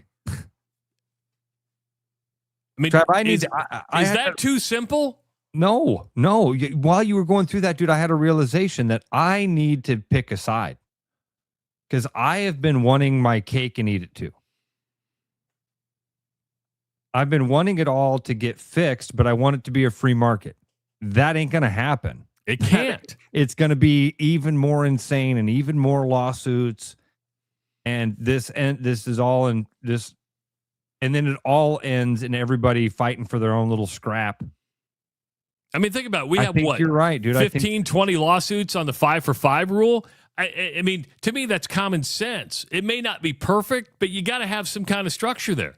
I don't want college kids that are 27, 28 years old. It does nothing. I don't want guys to go, oh, I didn't make it in the G League, so I'm going to go back and play college basketball. Sorry, you're done. I feel like there's ways to fix these things without having to carve out. Maybe I'm wrong. Again, I think I'm having that realization, Travis, that I'm wanting both things that cannot happen. Either Congress has to get involved. Either the government steps in and carves out an exemption in the antitrust laws, or Greg Sankey breaks off and the Big Ten breaks off. And by the way, Travis, if that happens, we don't get Iowa State anymore, do we? No. We just had a conversation on Friday with Kluver about how important that is, how much fun that is, what that means, RVTV, what the community thing that happens there, the house divided feeling that we have. And that and all that goes away. And again, because everybody's looking. So, man, Jesus, I hate to even say, I hate that my brain is doing this, man, because I do not want it to go back to the way it was. I don't want it to go. I hate that these institutions are winning. And I think, this is what they wanted from the minute it started. I started saying, I know what the NCAA really wants here. The NCAA is going to let this get crazy. They're going to let it get so crazy that everybody goes, I'm tired of my hair being on fire. Give me the fire extinguisher. But see, I don't think the NCAA wants the SEC to break away, because if they broke away from the NCAA, that's lost revenue, right? And yes. I think if the NCAA said, what if we create, you guys want a super conference? We're going to create a super division. All right. And the threshold is this. But to modernize it, we'll have relegation, delegation. If somebody starts making more money, hits a certain, now it's going to be hard because of television contracts and how do you get above that revenue threshold. But you would also ease a lot of pressure on these smaller schools that have a hard time making money and making ends meet. I think you also have to say, hey, you can only run, to be in the super conference, you can't be running this much of a deficit. You don't get, if you're invited to the cool kids party, you don't get to run multi-million-dollar deficits. Good point. Not on taxpayer dime. There's no easy fix. But sometimes we overthink every little thing and just. But that was the big news out of SEC Media Day yesterday. Was the, again, actual fire to the smoke. One of the guys who has his finger on the decision-making abilities says, we're considering it.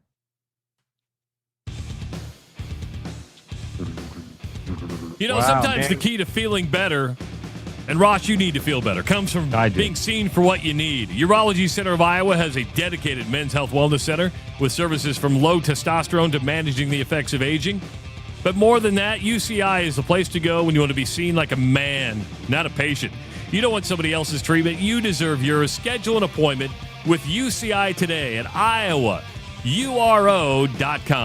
It is the Rush Radio Show powered by Willis Automotive. Game on, keep your edge with Body Armor Sports Drink. Bold flavors, electrolytes, and hydration that goes the distance. Grab Body Armor before the grind, during the game, and after the win. Body Armor Sports Drink. Hydration that's real and better for you. Pick up Body Armor Sports Drink on your next grocery store run or convenience store trip. With the Iowa Lottery's new Millionaire for Life game, you could win $1 million a year for life. That could make you a My Dream Job is No Job millionaire. Front row tickets to every show millionaire. Hire a personal glam squad for you and your bestie millionaire. Yep, a little further. Or just to never run out of your favorite pickles millionaire. With Millionaire for Life from the Iowa Lottery, And these. you can change your life for life. Play today. Woohoo! What's going on, everybody? It's Bobby here at Land Rover Des Moines. Summer's here, and we have the perfect cure for summer boredom. The 2026 Range Rover Sport Dynamic with 1.9% financing available is the perfect cure for your boring car or your summer boredom. So stop on down and take it for a ride so you can see what I mean. Or call, click, or visit us at LandRoverDesMoines.com or stop out at the showroom. You'll be glad you did.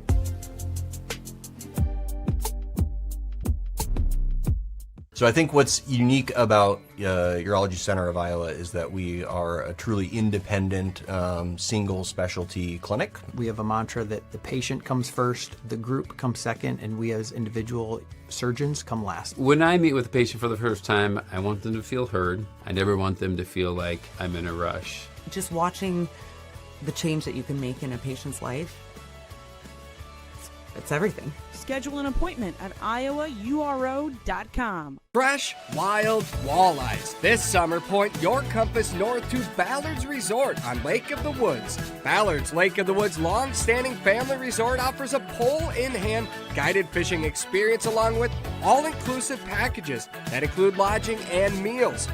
Chase 10-pound trophies with the walleye capital of the world's most established fleet. Your adventure for fresh, wild walleyes awaits at Ballard's Resort. Set the hook at ballardsresort.com. Hi, I'm Tom, owner of Central City Liquors. Our customers love us because we offer a large selection at an affordable price. And to keep costs low for you, we don't splurge on fancy promotions and expensive equipment. This commercial is being shot on a phone taped to a stick. Anyway, we are proud to announce our new rewards program that allows customers to save more the more they buy. So don't spend more to pay for fancy commercials. Save at Central City, where we know what's important. I told you we should have used duct tape. Hey everybody, Mason Miller, sales manager out here at Mini Des Moines. And this month, the heat is on, so the roof comes off. Get an all-new Mini convertible with rates as low as $2.99 out to 60 months. If you're looking for something more year-round, you can get into an all-new 2027 Countryman with rates as low as $2.99 out to 48 months on here. Also, we are down to our very last Victory Edition, so if you want to cross the finish line, come check it out now. For more information on these exciting offers and more, visit us online at minidesmoines.com or your favorite motoring advisor. The Rush, presented by Willis Automotive, returns now with fresh sports takes and at least one unnecessary rant.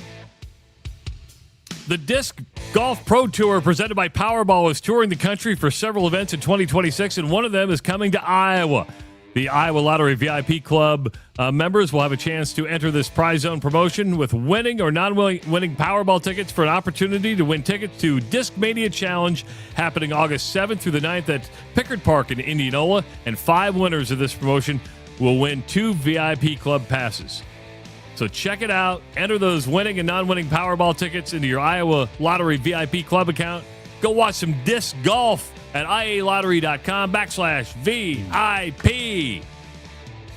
Dan Finney asks a pretty important question on the chat. What happens when the networks collapse? ESPN bleeds money. There will be there will come a time when the audience is subdivided enough that major networks don't exist. Yeah. And here's the deal. Look at Ross and myself. We don't need an AM, FM antenna to do a radio show. We now do a radio show, much like Sirius X. I mean, people are like, well, you guys do a podcast. No, we do a daily radio show, much like Sirius XM. That's not over a traditional way. That's through satellite. We're now using fiber optics. All right. The truth is, Dan, the networks could go away today. This is going to sound crazy. Most, if not all, of the Power 4 schools have video boards at their, meaning they have the production facilities in place to stream games if they wanted to. You could take all this in-house, hire your own announcing crews, and go about it that way. You could see literal networks or individual schools doing pay-per-view, paying for, I mean, Cyclone TV, I don't know how successful it is, but that's like a beta test. You could absolutely take your games and put them in-house. Now, there's got to be conference sharing and all that stuff, but you're getting paid. You're better off taking the guarantee from the network until the network says we can't afford to pay it. And Travis, there is power in numbers. I mean, this is one of the people that bitch about because they don't want to live in an HOA because they give up control of their or whatever. It's like being a member at Costco. There's power in numbers. And if Alabama goes to an advertiser and says, hey, you want to advertise on Alabama football? They go, yeah, how much? X amount of dollars. But if they can go to them and say, hey, do you want to advertise on Alabama, LSU, Ole Miss, Mississippi State, Texas, Oklahoma? Then you go, how much is that? Well, that's X times 10. I agree, Travis. I think the answer to Dan's question, in my opinion, is it's a vacuum. When those networks go away, the streaming services will step in. When the streaming services go away, whatever that next generation or iteration or whatever looks like will step in. 2 years ago, I'd never heard of Tubi. And now I see stuff on Tubi all the time. Free, totally free app. I mean, Dan puts it, he goes small scale. Boys Union, Girls Union, stream all playoff games for free. I've covered the state softball and baseball tournaments from my living room. Yeah.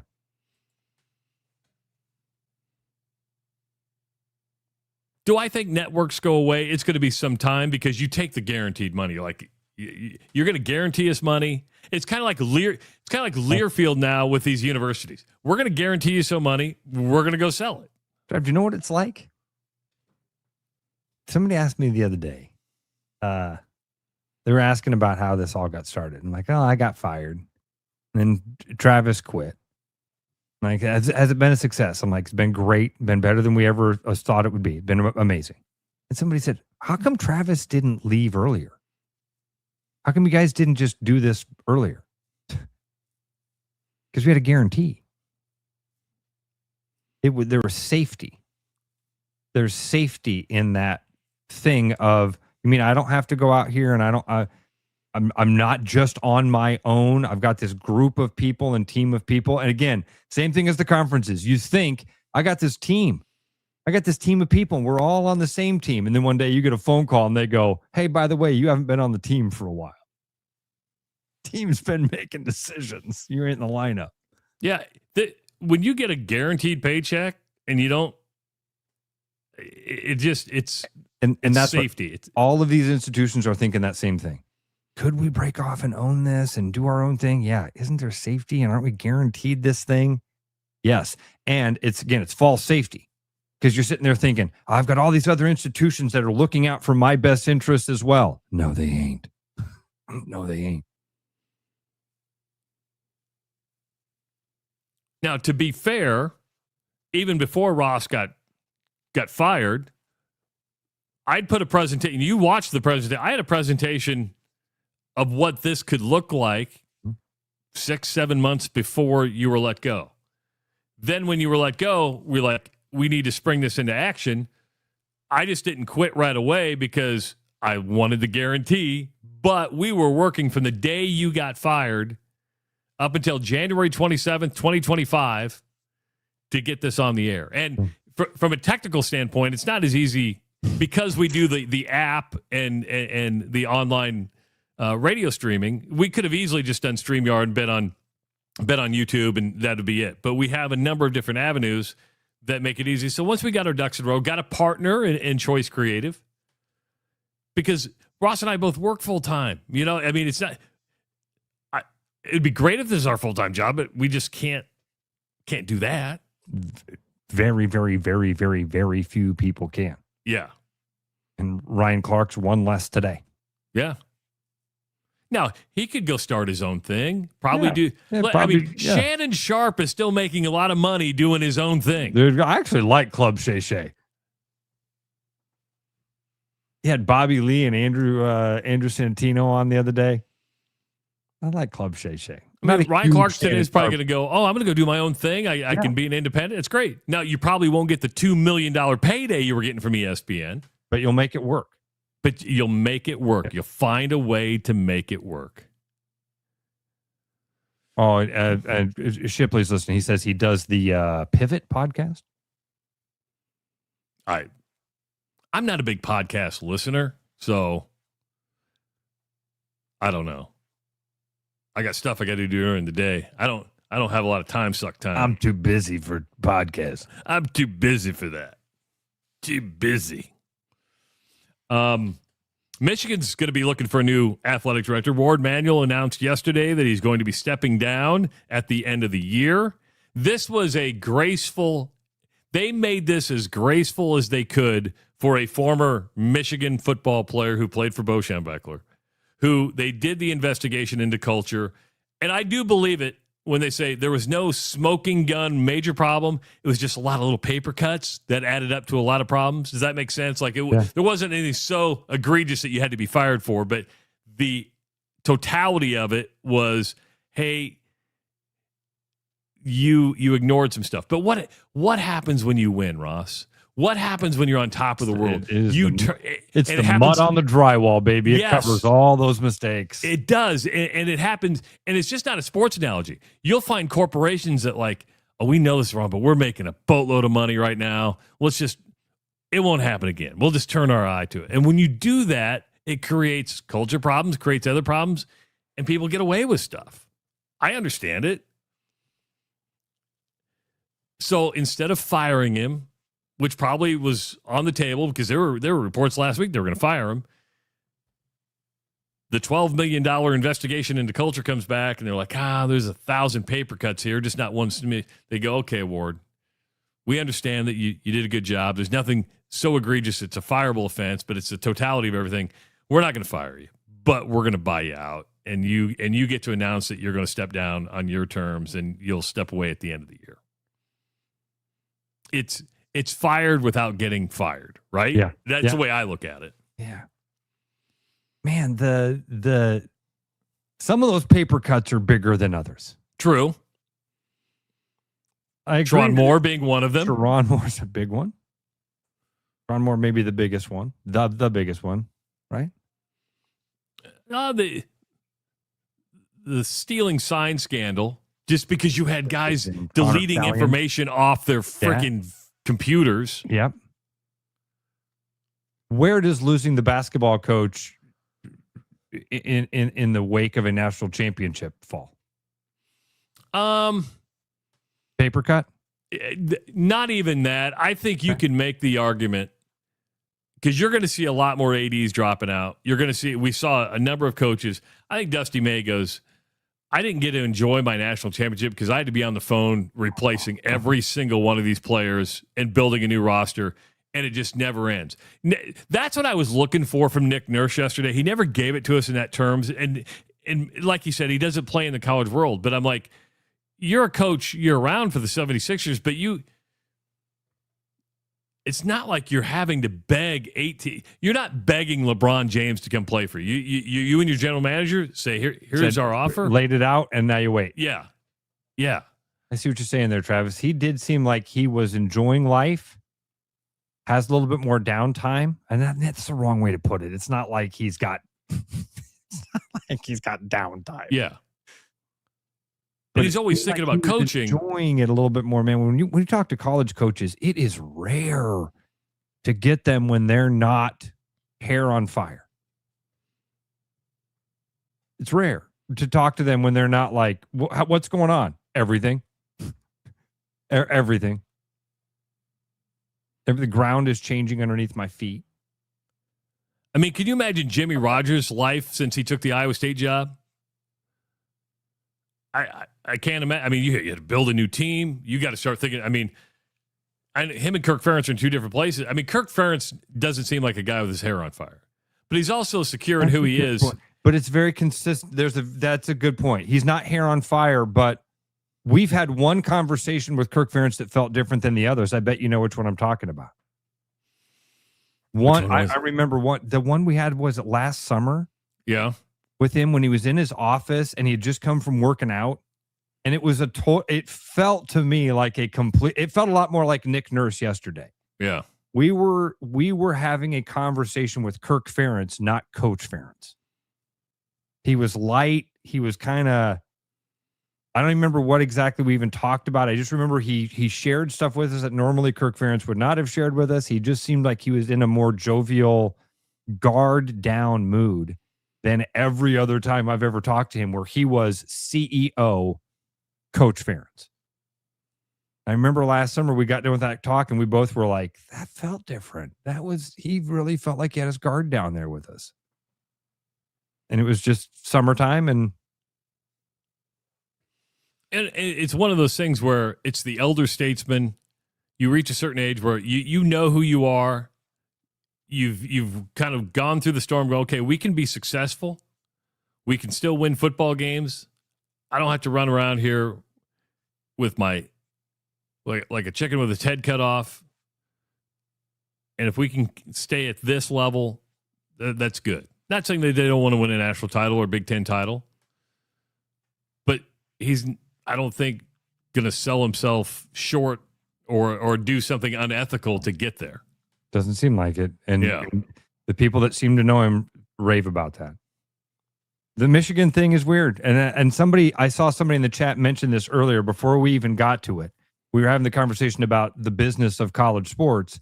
And somebody wrote and said, man, if winning solves everything, what the hell's going on in Michigan?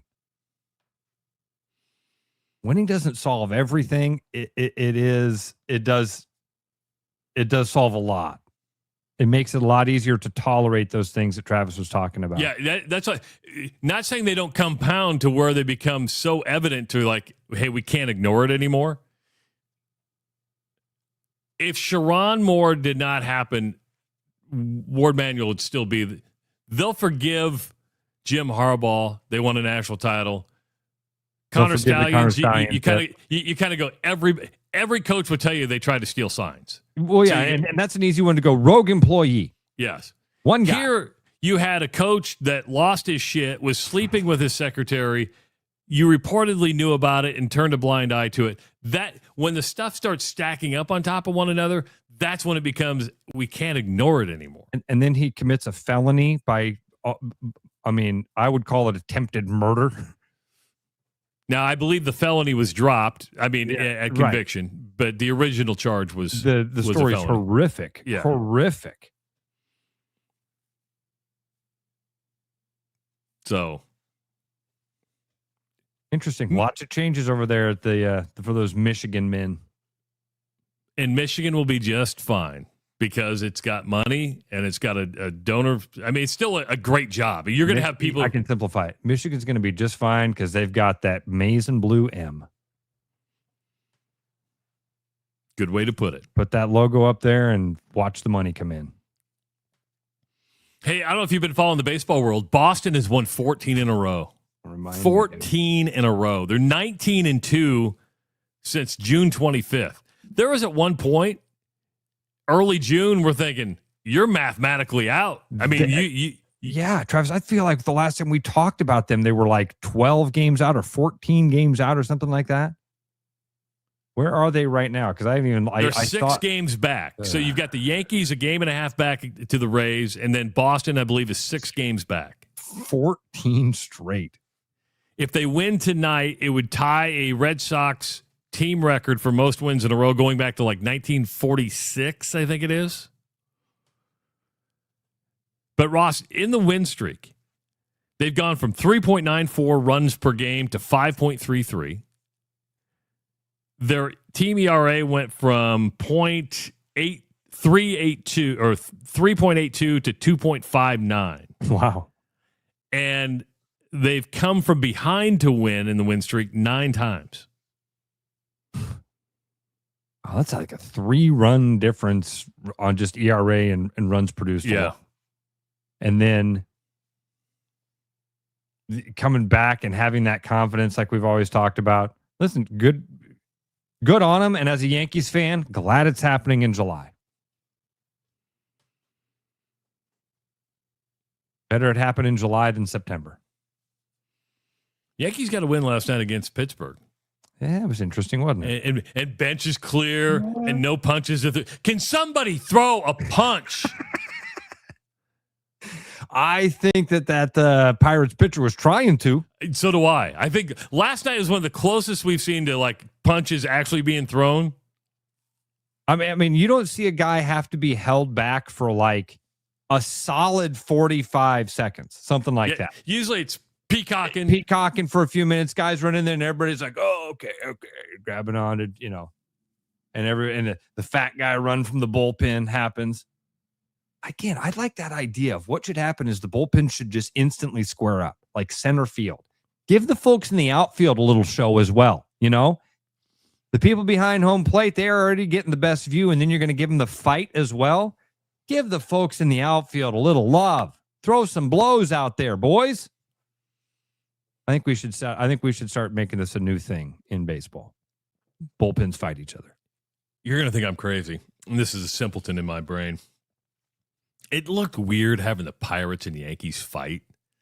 I don't know. I'm like, really? The Pirates? You're going to go toe-to-toe with the Pirates? I know that's just, it's one of those, it would have been Dodgers-Yankees, which played over the weekend. You're like, yeah, Dodgers-Yankees.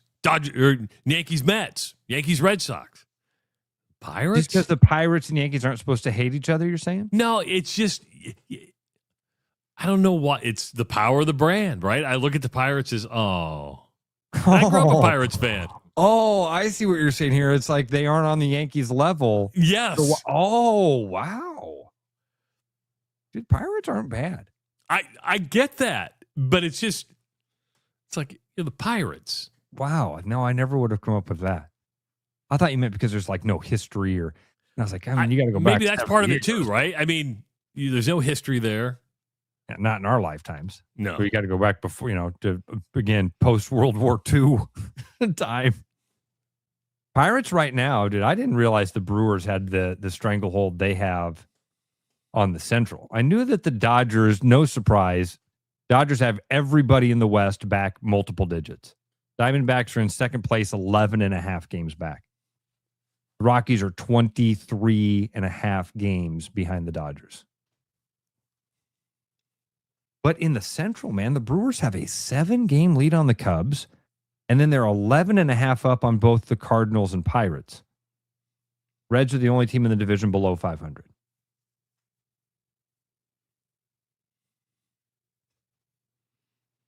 Brew Crew. That small ball working out for him still. They've won Pat 4. Murphy's my favorite manager in the Major League Baseball. Love him. Guy's a winner.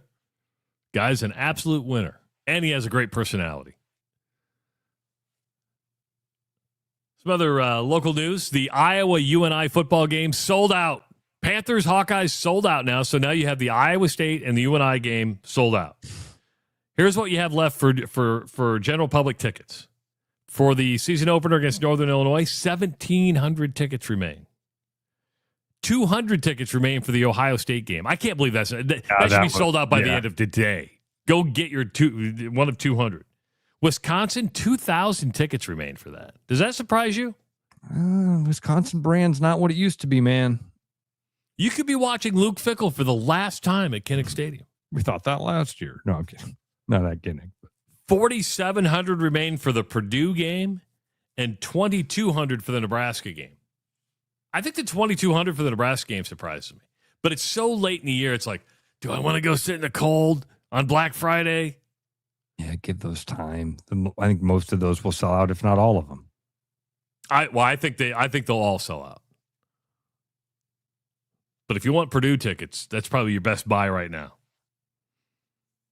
Isn't it ironic though that just to encapsulate all of our conversations here today, if you were to take that schedule and say in 10 years, 2 of these games will not exist on this schedule. It could be Northern Iowa and Iowa State. Cross out the 2 sellouts. Bizarro world. We live in bizarro world. The fans, it doesn't matter. We don't have the power. We don't have any. It's all our money, and we don't have any say. And there's no like, well, hey, this is what would be best for us. Cute. They pat you on the head.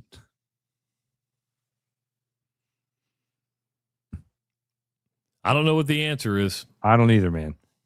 I don't either. Brewers are the best, have the best record in all of baseball. My God, they do. They're a half game ahead of the Dodgers. Wow. Brew Crew. Bust up the Brew Crew. Could you find yourself rooting for, in October, rooting for the Brewers to win it all? Yeah. Yeah. Same way I was rooting for the Knicks in the NBA. At some point, I feel like I just do that thing where it's like, well, who hasn't won it the longest? Which fans would I feel good for? I'm going to spend the next week up in Wisconsin with a bunch of my cousins that are all Brewers fans. There will be a Craig Counsell bobblehead inside the cabin. Craig Counsell bobblehead. Two. Because remember, Craig Counsell had a very unique batting stance. You remember that? Take me through it. Demonstrate for me. He basically would like hold the bat up above his head and kind of like point it back towards the pitcher. It was very odd. So his bobblehead is he's got his unique batting stance. But then the Brewers had a second bobblehead for Craig Counsell when he was their manager, where he's like up on the top dugout step. And the head bobbles. So who's had the weirdest batting stances in baseball? Man, who was that dude for the Diamondbacks? Miguel Batista?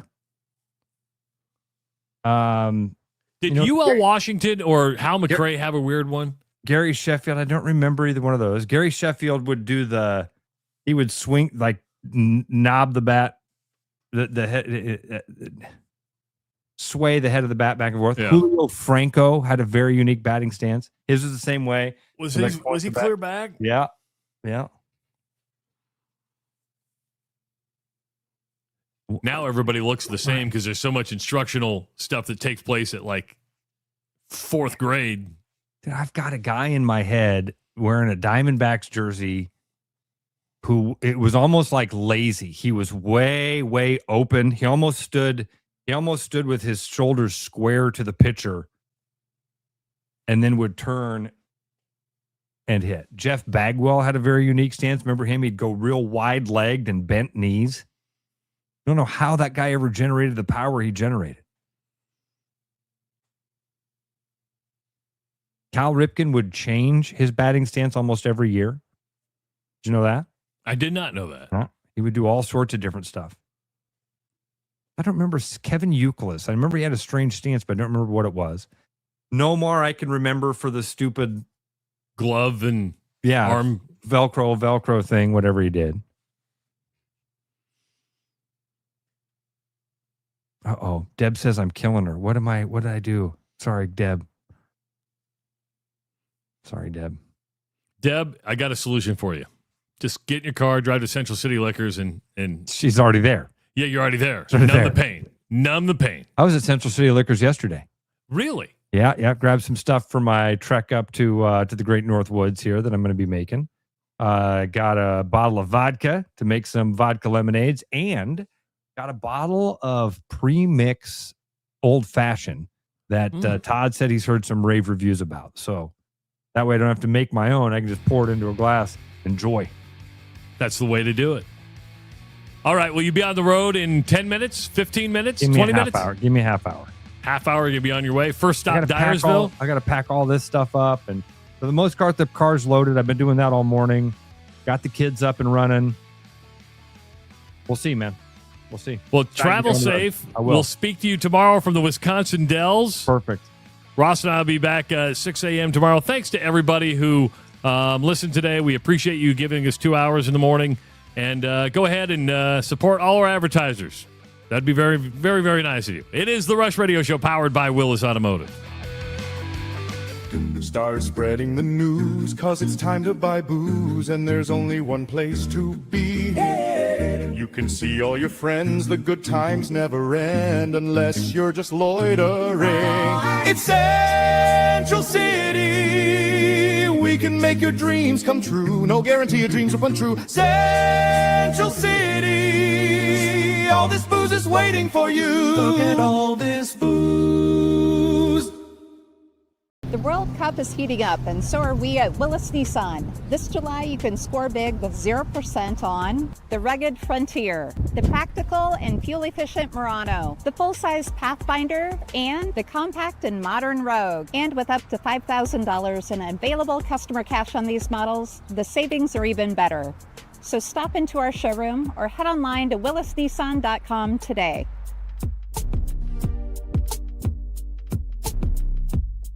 With the Iowa Lottery's new Millionaire for Life game, you could win $1 million a year for life. That could make you a My Dream Job is no job, you know. A front row tickets to every show, you know. A hire a personal glam squad for you and your bestie, you know. Yep, a little further. Or just to never run out of your favorite pickles, you know. With Millionaire for Life from the Iowa Lottery, And these. you can change your life for life. Play today. Hi, Noel from Fiskus Jewelers. Thinking about popping the question? Take their breath away with a diamond you can trust. Rare and forever natural diamonds. Thoughtfully selected and pre-screened using advanced technology. If you don't see exactly what you're looking for, we'll custom design it together. Our experienced team is here to help you create something truly meaningful. And let's not forget about the guys. We proudly offer the largest selection of men's wedding bands around. Fiskus Jewelers, your jeweler for life. Your edge with Body Armor Sports Drink. Bold flavors, electrolytes, and hydration that goes the distance. Grab Body Armor before the grind, during the game, and after the win. Body Armor Sports Drink. Hydration that's real and better for you. Pick up Body Armor Sports Drink on your next grocery store run or convenience store trip. Coming up now, Travis, Ross, and at least one opinion that will get somebody mad online.